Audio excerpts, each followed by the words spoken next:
Bienvenido de nuevo al podcast resumen del conflicto de los siglos. En el capítulo de hoy, el conflicto inminente.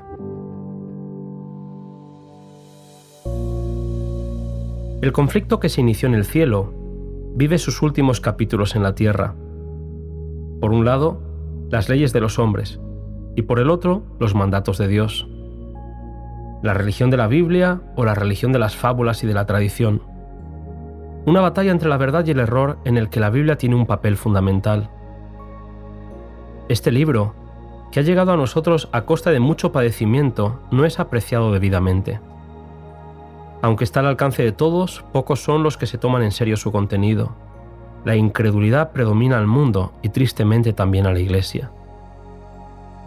Muchos que se creen maestros dudan de puntos que la Biblia presenta tales como la creación, la caída del hombre, la expiación y el carácter perpetuo de la ley de Dios. Se ve como una prueba de madurez y sofisticación intelectual el dudar de la Biblia y eliminar sus verdades más importantes. Se enseña desde los púlpitos de iglesias que la ley ha sido abrogada o cambiada, y los que optan por obedecer sus requerimientos son considerados como fanáticos. Pero pisotear la ley implica negar la autoridad del legislador. Rechazar la verdad bíblica implica rechazar aquel que es la verdad.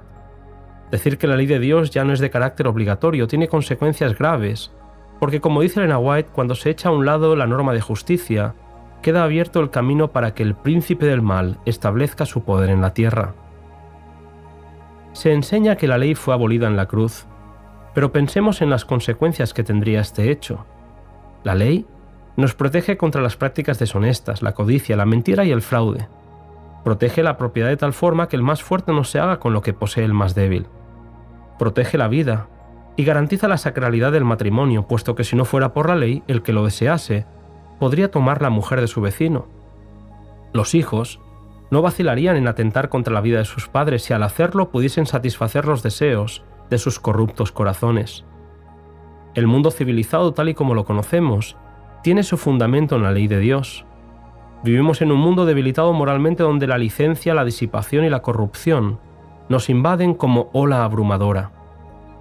Incluso en los hogares de los que pretenden ser cristianos se puede ver la envidia, las sospechas, la hipocresía, la frialdad, la rivalidad, las disputas, las traiciones y el desenfreno de los apetitos.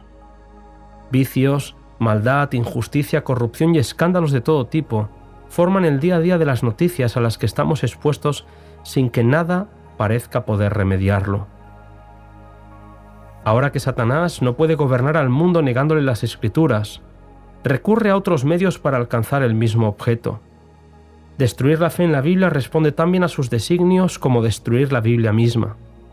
La difusión de doctrinas no bíblicas como la inmortalidad del alma y la consiguiente enseñanza de los tormentos eternos ha inducido a muchos a dudar de la Biblia. Otros dicen que la ley está vigente en todos los puntos excepto uno, el del sábado. Curioso que se diga que el único mandamiento que está abolido es aquel que la mayoría no está dispuesto a cumplir por ir en contra de lo que tradicionalmente han hecho. Los que transgreden el mandato bíblico de guardar el sábado llegan a afirmar paradójicamente que los males que se van generalizando más y más son resultado de violar el así llamado Día del Señor, domingo, y que si se hiciese obligatoria la observancia de este día, mejoraría en gran manera la moralidad social. Esta verdad es particularmente significativa en Estados Unidos, país en el que se ha predicado la doctrina del sábado con más amplitud que en ninguna otra parte. El peligro de esta situación es que muchas de las iglesias que predican la santidad del domingo son en su mayoría lugares en los que se viven muchos de los principios del Evangelio. Elena White advierte de la estrategia de Satanás de mezclar el error con una porción suficiente de verdad como para que tome con menos recelo el error. Ella escribe: podemos encubrir un veneno mezclándolo con un alimento sano, pero no por eso cambiamos su naturaleza. La advertencia que voy a leer a continuación es trascendental. Merced a los dos errores capitales, el de la inmortalidad del alma y el de la santidad del domingo, Satanás prenderá a los hombres en sus redes. Mientras aquel forma la base del espiritismo, este crea un lazo de simpatía con Roma. Los protestantes de los Estados Unidos serán los primeros en tender las manos a través de un doble abismo al espiritismo y al poder romano. Y bajo la influencia de esta triple alianza este país marchará en las huellas de Roma, pisoteando los derechos de la conciencia. En la medida que el espiritismo imita más de cerca al cristianismo, tiene mayor poder para engañar y seducir. Milagros, sanidad y prodigios innegables serán mostrados como evidencia de la manifestación del poder divino, sin que necesariamente tengan ese origen divino.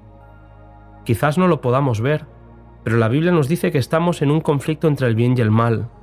Jesús nos quiere salvar y Satanás está empeñado en arrojar a sus víctimas a la eternidad. Es Dios quien protege a sus criaturas y las guarda del poder del destructor que está listo para emplear su poder en cuanto Dios se lo permita.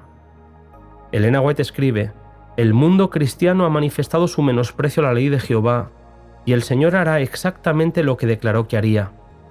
Alejará sus bendiciones de la tierra y retirará su cuidado protector de sobre los que se rebelaron contra su ley y que enseñan y obligan a los demás a hacer lo mismo». Se nos dice que la línea de separación entre los que profesan ser cristianos y los impíos es actualmente apenas perceptible. Los miembros de las iglesias aman lo que el mundo ama. Ella sigue diciendo: «Al par que se hace pasar ante los hijos de los hombres como un gran médico que puede curar todas las enfermedades, Satanás producirá enfermedades y desastres al punto que ciudades populosas sean reducidas a ruinas y desolación. Ahora mismo está obrando. Ejerce su poder en todos los lugares y bajo mil formas, en las desgracias y calamidades de mar y tierra, en las grandes conflagraciones, en los tremendos huracanes y en las terribles tempestades de granizo, en las inundaciones, en los ciclones y en las mareas extraordinarias y en los terremotos. Destruye las mieses casi maduras, y a ellos siguen la hambruna y la angustia. Propaga por el aire emanaciones mefíticas, y miles de seres perecen en la pestilencia.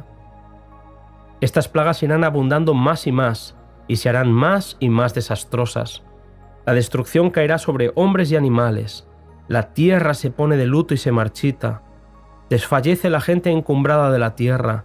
La tierra es profanada bajo sus habitantes porque traspasaron la ley, cambiaron el estatuto y quebrantaron el pacto eterno».